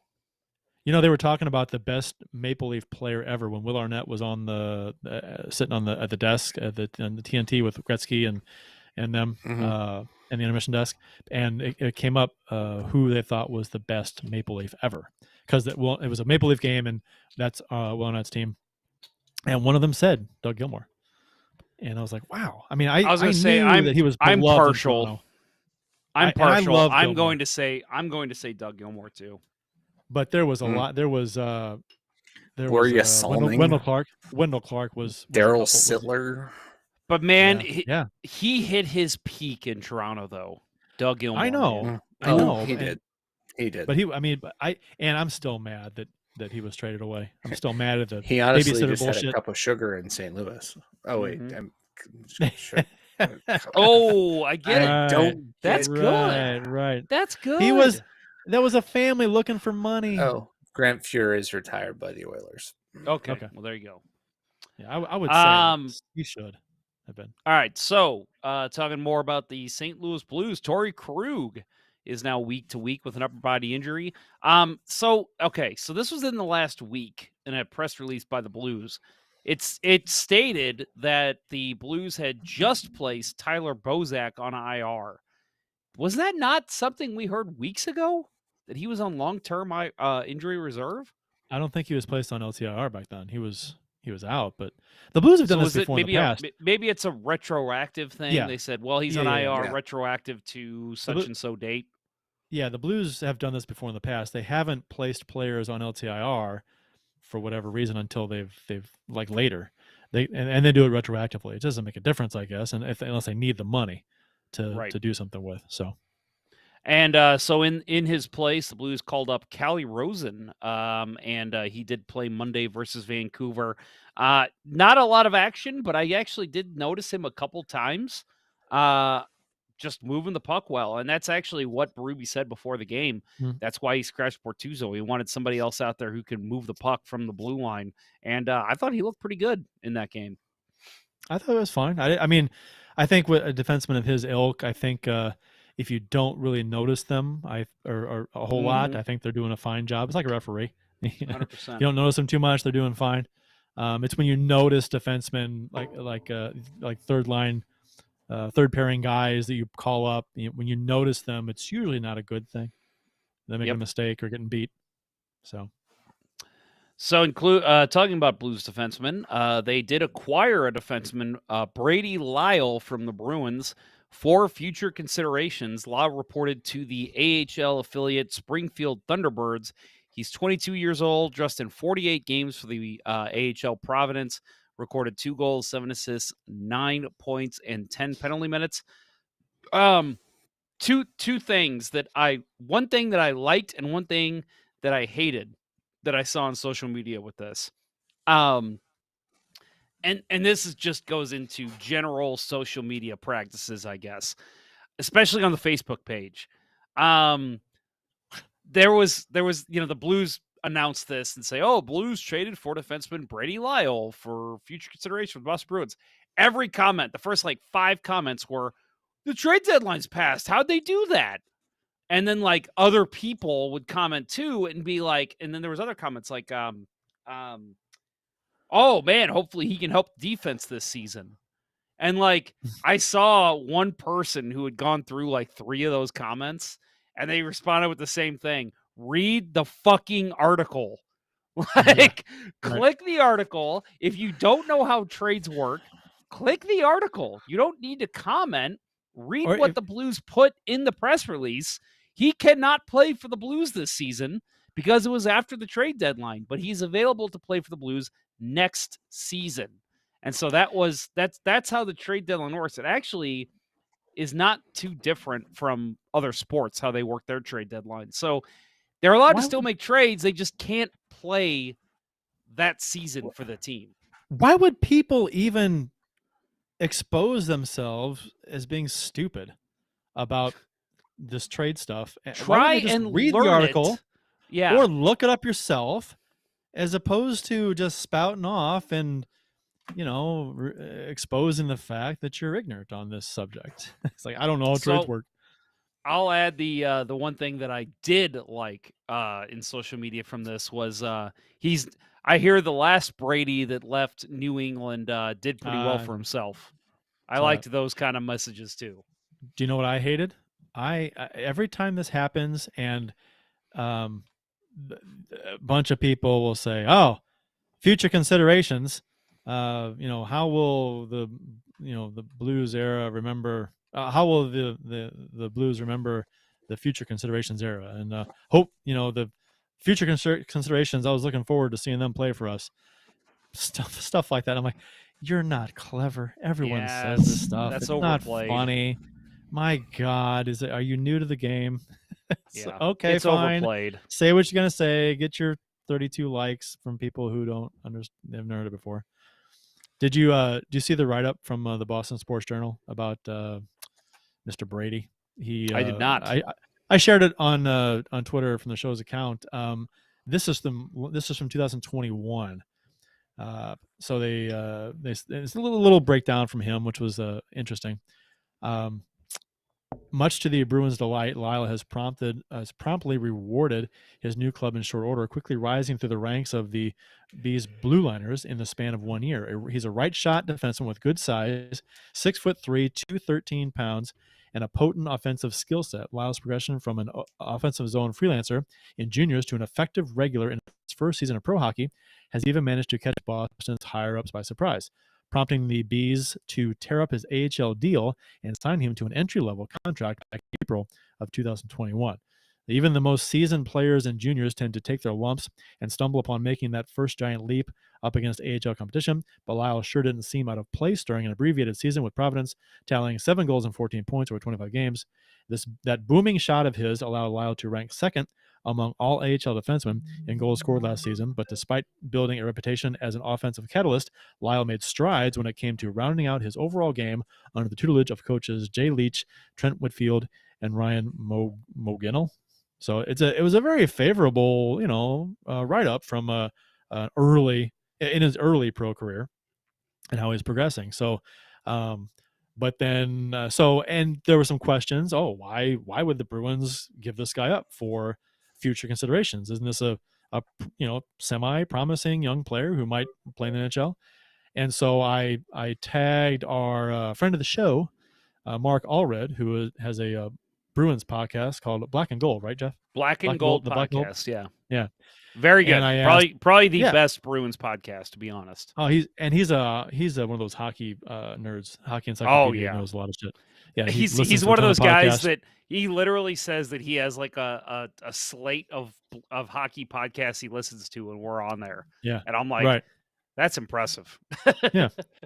But he responded, and I asked why the Bruins. What are his thoughts on this? And he goes, I think Lyle took a hard look at the future landscape in Boston, and with the recent NCAA free agent signings of Callahan and Gabrielle, Brady might have felt like the odd man out, requesting a trade. When he first came to the AHL, Providence, he was really good, but regressed hard this season. So last season they liked what they saw. This season, not so much. So I guess they decided to move a different direction from him, and they had other prospects, defensive ones, that they wanted to, I guess, maybe bring up in the future. So he was expendable, and they get future considerations, and also we get some defensive depth. That they did just add a mainstay on defense too in Hampus Lindholm. Yeah. So not saying that Lyle was going to challenge for that spot, but that's just another guy they brought in. That's like, okay, I'm really not going to make this team. Yeah. So, and I it's a very low risk. The ceiling is, who knows with this guy. So I think it's a nice little pickup for the Blues. nice chance to take on somebody. So we'll see. I'll add that Mr. Lyle has not played in the game yet for the Thunderbirds, so stats are still the same. So another defensive news: the Blues did sign a Matt Kessel to a 2-year entry-level contract beginning in 22-23. He reported to AHL Springfield for a tryout this season. He was drafted in the 5th round, 150th overall in 2020. He is not related to Phil or Amanda, for those that are probably going to ask that question here in the chat. So just know you don't have to ask that. 22 years old, just wrapped up a season with the University of Massachusetts Amherst Minutemen. So guy that, from what I've heard, and he wore an A, by the way, his last year there with U of Mass Amherst. So he, from what I hear, might be a nice little steal in the 5th round. So we'll see how he progresses in the Blues system. You know who else came from US Amherst? Cale Makar. So we got the next Cale Makar. So hell yeah, hell yes, hell yeah, suck it. That's right. Fuck you, Colorado. So rapid fire tidbits from around the NHL. Unfortunately, we're going to start with some sad news here. Eugene Melnyk, the owner of the Ottawa Senators, passed away at the age of 62. Family says it was an illness he faced with determination and courage. They did not disclose what the illness was. But Melnyk did have a liver transplant in 2015 after a public campaign for a donor. He had owned the Senators since 2003 when he bought the club for $92 million. And in his time as the owner, the Senators did make one Stanley Cup final in 2007 and challenged for another one later. Oh, God. What year was that they went to the Eastern Conference Final? Was that 2014, 2015, somewhere in there? Daniel Alfredson was captain, right? Well, that would have been 2007. No. Yeah, that was 2007. This was right. Was those years that they got Duchenne, right? And there was supposed to be the big, yeah, maybe, team. yeah, something like that. I don't remember, but either way, they made the Eastern Conference Final another year. I'll look it up here, but yeah, sad news about the owner of the Ottawa Senators. So Nathan McKinnon is he's possibly out with what they're saying is probably a hand injury. Occurred from a fight Sunday with Matt Dumba. From Avs coach Jared Bednar, he says possibly could be stemming from the fight. And then when he was asked when asked what the level of concern the team had about the injury, Bednar said, quote, high. So could be out. Maybe one of those guys that miraculously makes a comeback at the start of the playoffs. But it does seem like this might actually be no. But I'm just saying we've seen this before where a guy will sit out the rest of the season just because it's like, well, I'm going to let this heal. But it's not a salary cap situation. No. Right. So pretty dumb to get in a fight, right? When you are, the lifeblood of that team's offense, not that they don't have other people. We talked about, Cale Makar and then, mentioned that they're getting that depth scoring from people like Val Nichushkin, but the guy that is going to carry you if you're going to win the Stanley Cup, getting into a fight with a month left in the season, that's pretty dumb. And now, say he misses a week, every game that he's back, somebody's going to take a swing at that hand. It's going to happen. Oh, yeah. It was a fight. Playoff push hockey. It was a fight over a clean hit, too. So there's that. And I've said before, I have no problem with players sticking up for their teammates that just got rocked, even on a clean hit. I don't mind them coming up to the guy and shoving them, maybe even dropping the gloves, because you're sticking up for your teammates and you want to send a message to the team, say, hey, if you're going to play that physical, fine. But if you're going to do it, you're going to have to answer the bell for it. So I think I have no problem with a team trying to send a message. Like hit him back. That's all you got to do. Just hit him back. You can do that. You can do that. You can challenge them. I don't care. You can stand up to for your teammates in a number of different ways. Now, I'm not saying McKinnon should have done this. McKinnon is not the guy to do this. Colorado should have someone else do that, not McKinnon. That's dumb. Why would you have maybe one of the best players in the league when you're coming up on playoff time? Why would you have him throwing punches? No, do not do that. Not him. Yeah, I agree. Somebody else. Yeah, McKinnon, 48 assists, 70 points in 51 games this season. So, yeah, as the Avalanche, that is the last guy you want throwing hands. He's such a catalyst on that drives that offense, too. Yeah. And just, on the topic of the Avalanche and injuries, Sturm was out there after that nasty hit. He was out there to block the shot at the end of the game tonight. So that doesn't look to be long term. I hate to say those kind of hits are going to add up. Yep. And, man, if you go down another player or two, say they lose Kadri, say they lose Rantanen, that's going to be a tough go in the playoffs, no matter who they're up against. This is why, and I'm not saying that Colorado is in any kind of trouble here, but this is why, with a month and a half to go in the season, or at the trade deadline, even there were people, Blues fans, saying the Blues should sell because we're going to lose to Colorado. Even if we win in the first round, we're going to get swept by Colorado in round 2. And I have a hard time wrapping my mind around looking that far ahead with so much hockey to play. So much can happen. Players can get hurt. Players can get hot. Players can get cold. All kinds of things can happen. And a second place team like the Blues at the trade deadline is not going to be a seller, right? Just because they may face Colorado in the second round of the playoffs a month and a half from now. Yeah. It makes no sense whatsoever. It makes me think back, let's just say last season, the Blues end up winning against Colorado in the first round. They go and they play Las Vegas in the second round.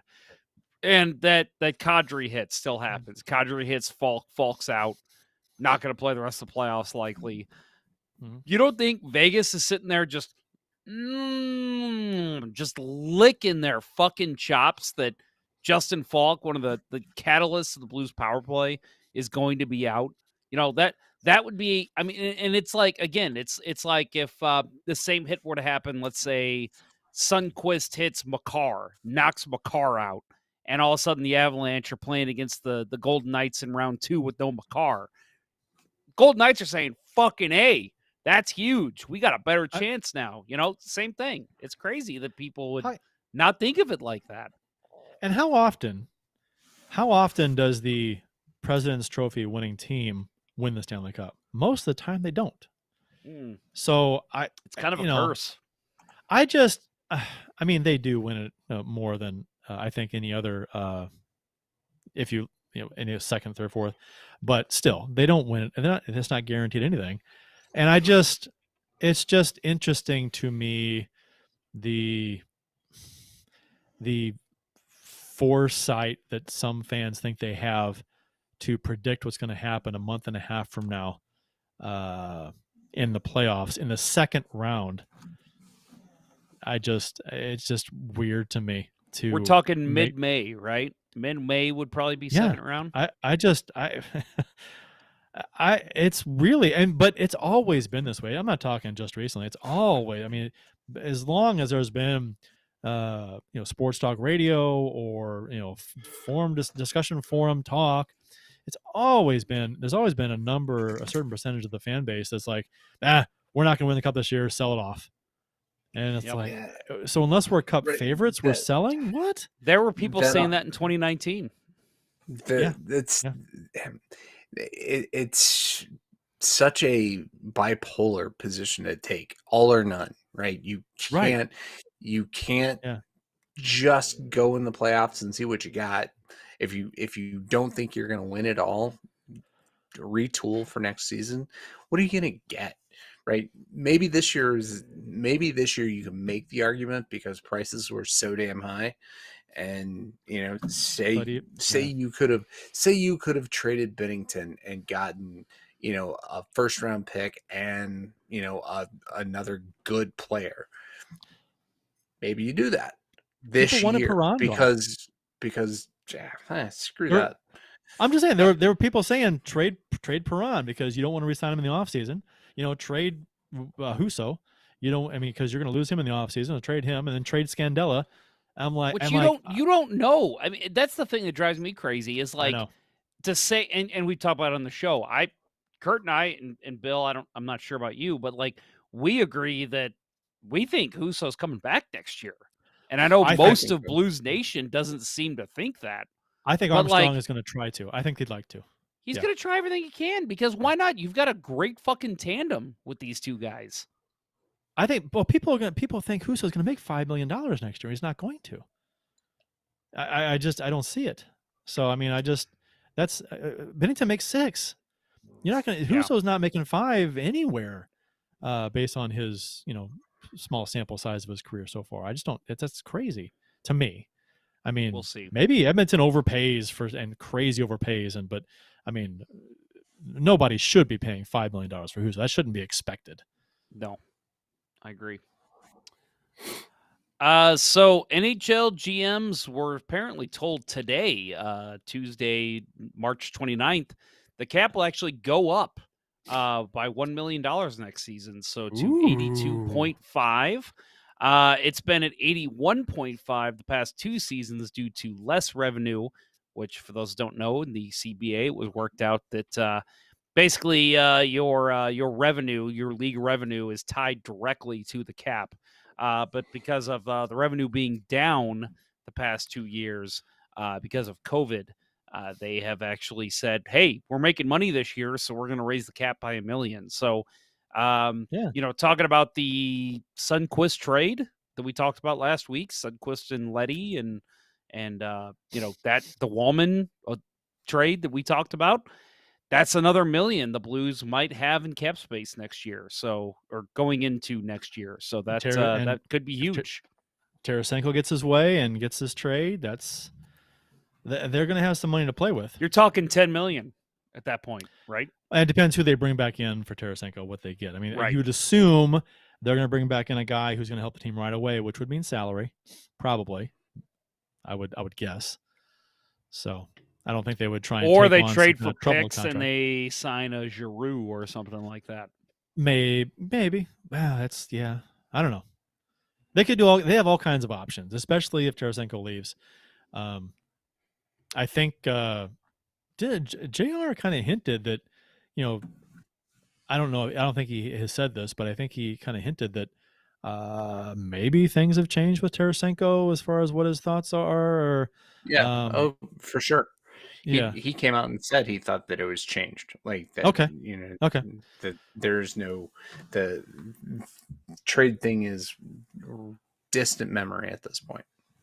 Well, we'll see. I mean, I would hope so. I mean, based on his performance, I'd like to think he would stay. Can I just add, and I know it's going to sound like I'm just patting us on the back, but this was something we said in the offseason. There was a lot of people, including former players, that were coming out and saying, guy requested a trade. You can't have that in the locker room. You got to get rid of him. You got to trade him right away. Yeah. And for us, it was like, normal situation, yes, I agree that usually it's like, I got a problem with the coach. I got a problem with my teammates. This was a medical issue. He had a problem with the Blues doctors. Not that he had a problem with his teammates. Not that he had a problem with his coach. Far as we know, not even a problem with his GM. It was purely a medical issue.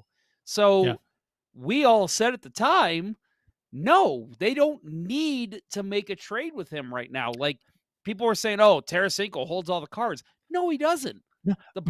We said on this show, we said Armstrong holds all the cards. He's got 2 years left on his contract. He doesn't have to trade him at all. People are saying, oh, he has to trade him. No, he doesn't. We can get a season and see how he is. Now, it was risky. Now, if you had offers for him, decent offers, because you didn't know how he was going to play the season after the shoulder surgery. If you had offers, would you want to take them?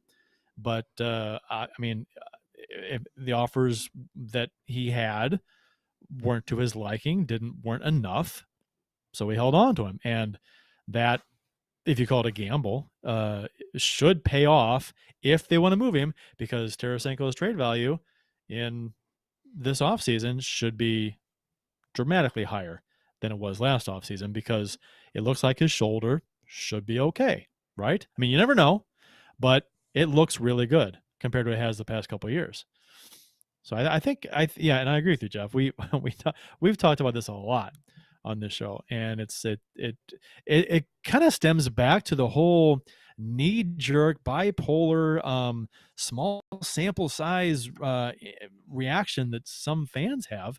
They don't think big picture. They think in small chunks, and they end up looking stupid later.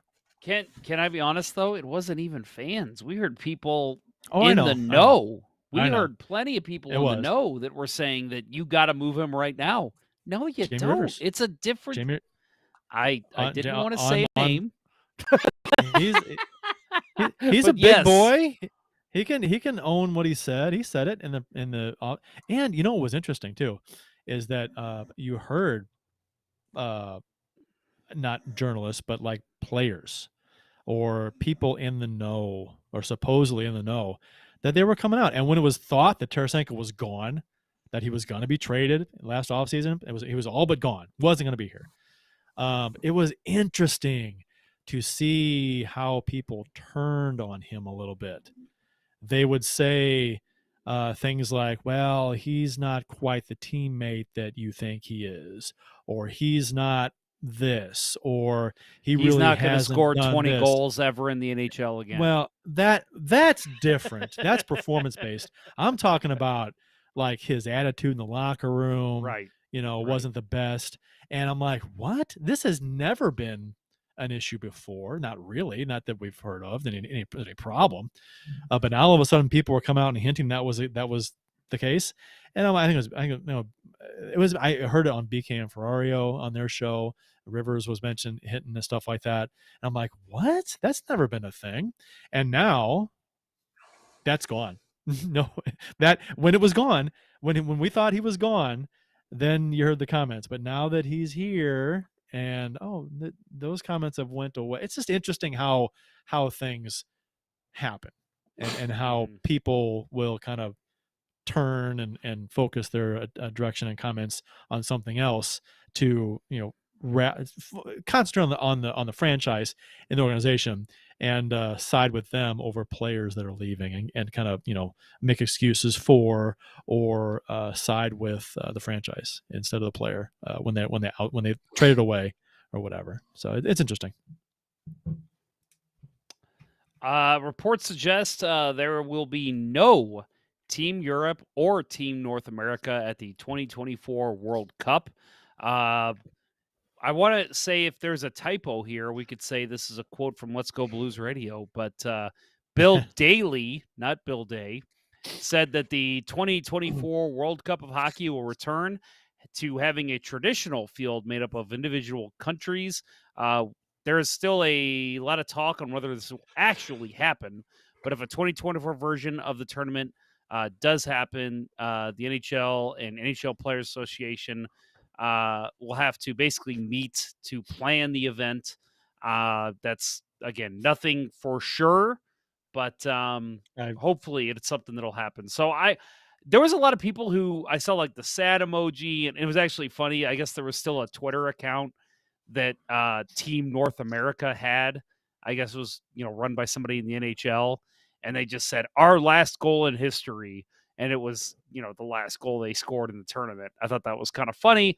But for me, it's like, that was actually my problem with the last World Cup was if you're going to say this is the replacement for the Olympics, you have to have actual countries. You can't just have this gimmicky Team Europe, Team North America.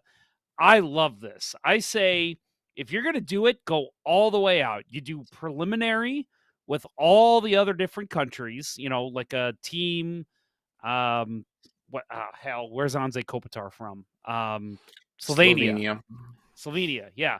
Have a team Slovenia. Have a team Denmark. Have them face each other first to get maybe 2 or 3 seeds into the tournament, and then you have the World Cup of Hockey like the Olympics would have it. That's what I want. I actually was not a fan of the Europe and North America teams. I'm all about the countries.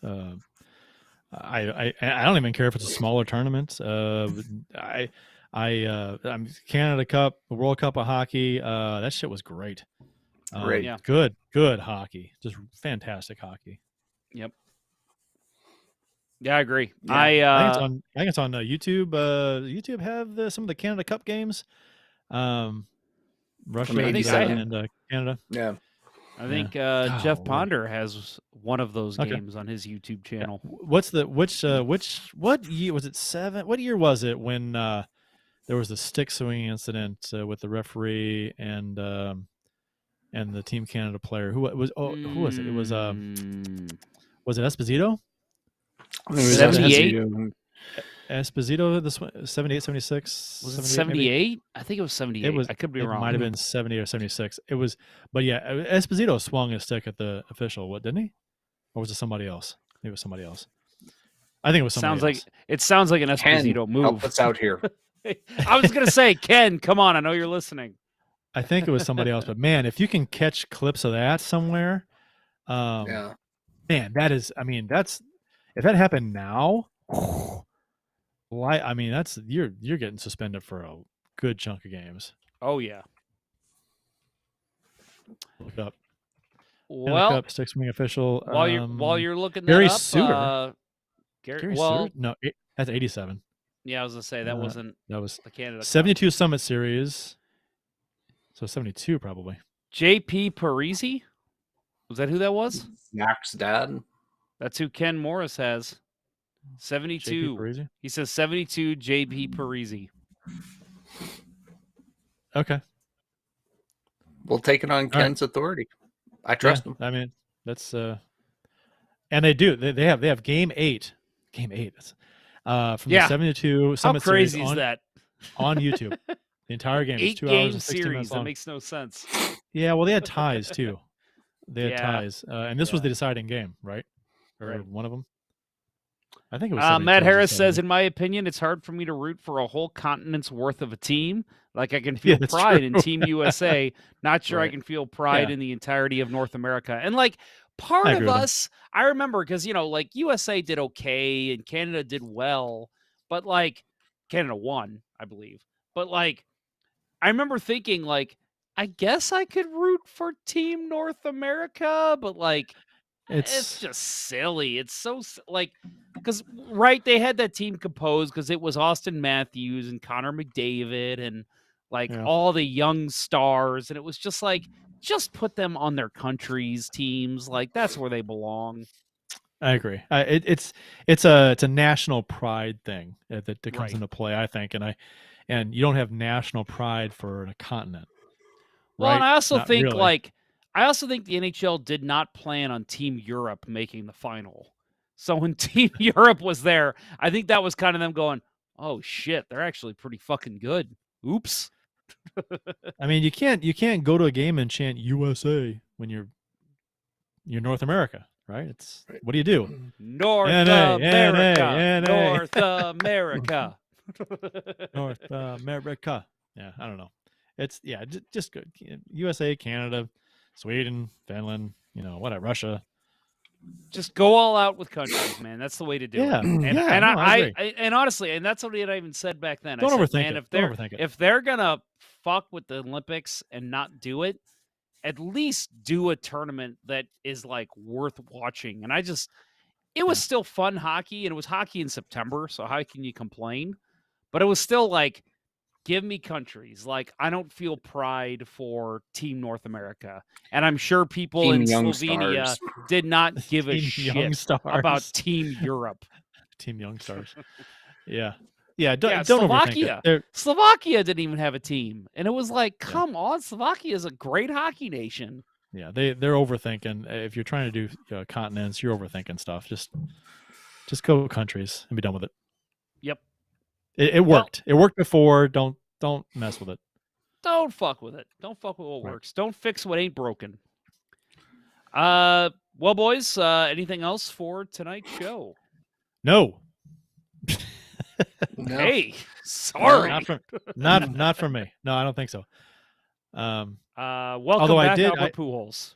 I'll just say that. that was. I mean, that's fun. I was talking to my daughter last night, and I forgot the exact story, but she was saying that she had to go and do a write-up on at school about her dad or a parent or something, and she, what can I write about you? And I was like, well, the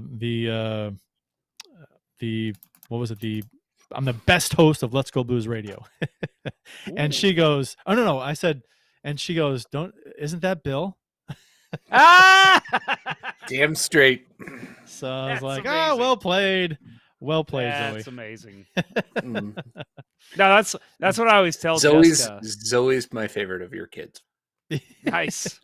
That's what I always tell Jessica whenever like we'll be talking with my friends who listen to the show and the, like crappy goalie or somebody will say like, Jessica, haven't you ever why have you never listened to Let's Go Blues Radio? And I go, yeah, you got to hear the hot takes from our best host, Bill Day. And she's like, you don't even admit that you're the best. And I go, but I'm not the best. Bill Day is the best. What I said was the star. I said the star of Let's Go Blues Radio, and Zoe goes, "Isn't that Bill?" That's what it was. Fantastic. So yeah, I was like, that was nice. Well played. I'm proud. Like, that's my daughter. It's true. It's Giving true it to too. you. She gets Yeah. it. Yeah. She knows what's up. She does. Support for Let's Go Blues Radio is brought to you in part by ID Life, the world's only truly personalized vitamin platform based on a health assessment of your DNA. Visit rockinthatidlife.com for more information. That's rockinthatidlife.com and get 10% off by emailing Dustin at rockinthatidlife@gmail.com and telling him Let's Go Blues Radio sent you. I'll add I just got an order from rockinthatidlife.com. So love their stuff. Keeps me awake during the day. So thank you to them for that. Also by Center Ice Brewery, which provides drinks brewed in our fair city and is available throughout the city and county at numerous grocery stores, liquor stores, and bars, including at Enterprise Center. Visit centericebrewery.com to find a vendor near you. That's centericebrewery.com. That will do it for episode 29 of season 10 of the original St. Louis Blues Hockey Podcast, Let's Go Blues Radio. Thanks for listening, and thanks for those who participated in the live chat on YouTube and Facebook during the show.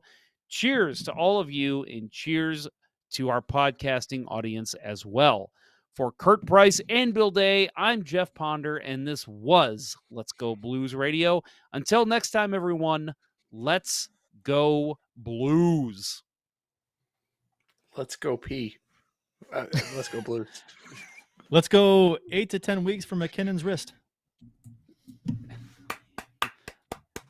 Yeah. The Chiefs are at home tonight against Cyanosport at the War Memorial at 8. Good seats are still available. A look at sports. I think that went very well. Thank you for listening to Let's Go Blues Radio. Now take off, hosers. I want you to have a heart attack and die so that we never have to do this shit again. Well, there's 90 minutes of your life you'll never get back. Sorry. St. Louis Blues, St. Louis Blues. Have you heard the news about our St. Louis Blues? They've only just begun, they're on their way to number one. Now there's no more blues for our St. Louis Blues. The Blues are on the ice tonight again. They're rough and tough and got the stuff to win. They'll always get one more, no matter what the score. They are quite a hockey team, my friend.